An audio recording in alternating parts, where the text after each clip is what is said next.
Hi, I'm James McGuire, and today we're talking about compliance as code, DevOps, security, automation, some really key topics for the enterprise. To discuss that, I'm joined by three experts. With me is Corey Scobie, Chief Technical Officer at Chef. Corey, hello to you today. Hey, James. Nice to see you. Good to have you on board. Also with me is Curtis Barker, Vice President of Solution and Product Architecture at Resilient. Hello to you, Curtis. Hi, James. Great to be with you. And Curtis, where are you at today? I am in San Francisco Bay Area. Aha, okay, right across the water from me in Oakland. Okay, we are not far away. All right. Rounding out our panel is Oded Haravan, CEO and co-founder at Aquilas. Hello to you, Oded. Yeah, how are you? Great to be here with you. Oded, why did I think, now you look like you must be in SF today with your background, correct? This is just merely a background. I'm in Tel Aviv, Israel. That's what I thought. Okay. Yeah, I think it's actually pretty cool that you're halfway around the globe, but I'm here in the Bay Area and we're kind of chatting. This strikes me as a very modern moment. Speaking of advanced technology. Indeed. Okay, so compliance as code. Let's get kind of a definition of that.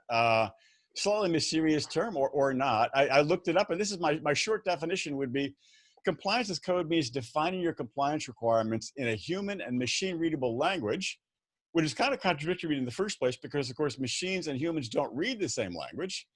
So Corey, help me out. What is compliance as code?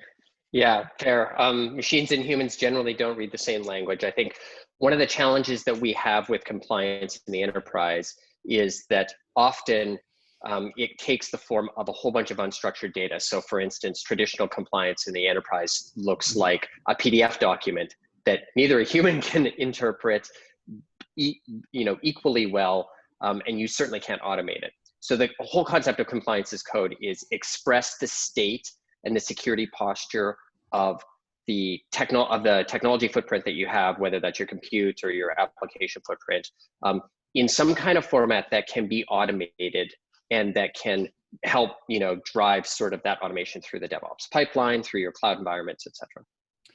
And how does it work in with the human and machine readable? In other words, obviously it is machine readable because it's going to be code. Is there a separate document, obviously, for the humans that says the same thing?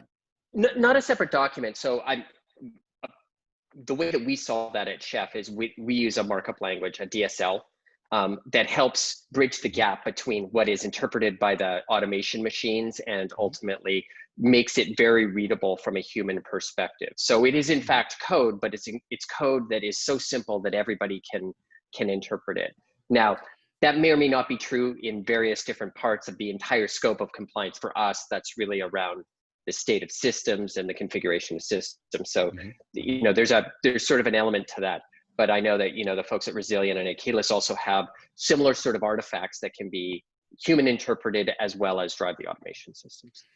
Well, I want to be able to segue to DevOps. So tell me, Oded, this will be your bonus question. You can answer this. What is the relationship between compliance and code and DevOps, or is there one? Oh, obviously there is one. Yes, okay. Please enlighten me. Yeah, of course. So I'll take that from our perspective at Aquilas.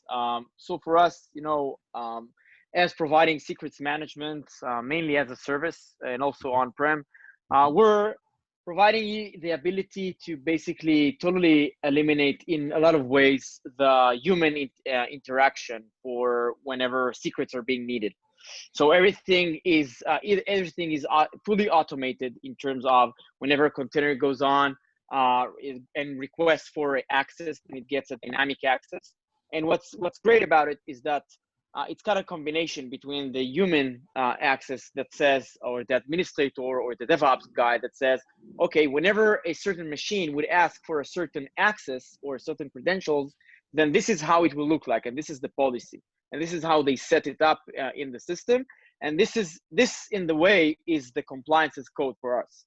So the DevOps guy would say, whenever someone asks for access, this is how it will look like. This is the certificate template that it will get. So, and that's in a way for us, the way to set the amount of access that every component can get inside the system. Mm-hmm. Okay. So if you take DevOps, which is of course as we know that the dev folks and the ops folks working more closely together, maybe even talking more than they used to.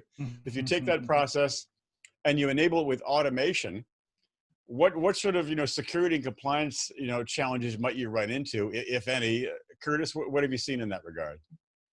Yeah, absolutely. So having ops folks and security folks work together, I think, is for the betterment of society, and we're all striving for that, of course. But DevOps has been evolving for a long time, and for those of us that have been in security for a long time, we've seen a huge evolution that's kind of part of a broader revolution. I mean, if you just think about the way code has been developed, you've had waterfall that led on to agile, that's really kind of led on to DevOps. And security organizations have been starting to capitalize on the innovation in that space.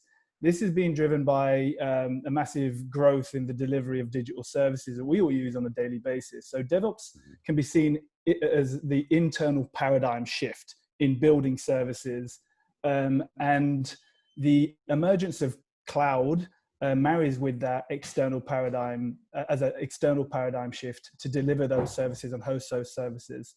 And that started with infrastructure and has expanded to incorporate DevOps tooling and code repos and pipeline management, some of the things Corey spoke about a moment ago. So the security emphasis has shifted to securing the cloud, your configuration, your dynamic changing application, which, by the way, includes a lot of open source code. So compliance as code is completely consistent with that shift and provides security baselines to measure against as you go through that code build and delivery process, which was very challenging to do in the old way of doing things. And the way Resilion would play into that is by helping to detect meaningful change in runtime, so that automated compliance tools can run point-in-time scans upon change to reassess compliance posture, which reduces a potential dwell time in having non-compliant code in your environment. Corey, what do you see in terms of DevOps and automation? Are there security and compliance concerns that have worried customers? First of all, I think that the general posture of security in the enterprise has gone from being something that was just one of many bullet points that they were trying to accomplish to being absolutely paramount all the time, constantly. And the rate at which we're moving in sort of a modern DevOps environment in terms of deploying, managing, and then destroying compute and the immutability of that compute and all of that kind of stuff has led to the necessity to have security encoded in the actual application pipelines themselves. I think it was okay in the past to sort of have a software development team create a bunch of stuff, and then at some point in the distant future, when your infrastructure was ready and you were ready to deploy it, to test it and see if it met your security and compliance posture. No longer the case in a world where every single day there's thousands and thousands of changes being pushed to enterprise compute environments. And so you really have to shift all of that sort of definition of what is compliance, what is security, what is key management. All of that has to shift to the left side of the equation. It has to shift to being built into the SDLC, built into the software development lifecycle, and then built into the operations management lifecycle as well. It cannot be applied manually by hand as you go. In other words, the whole thing would collapse. No, I mean, we see it applied manually by hand all the time in the waterfall of data breaches that happen in modern enterprises today, right? So, but when you do it right, you really put you build it into the architecture of the applications, you build it into the architecture of the DevOps pipelines and the immutable compute, pipelines and all of that kind of stuff. So.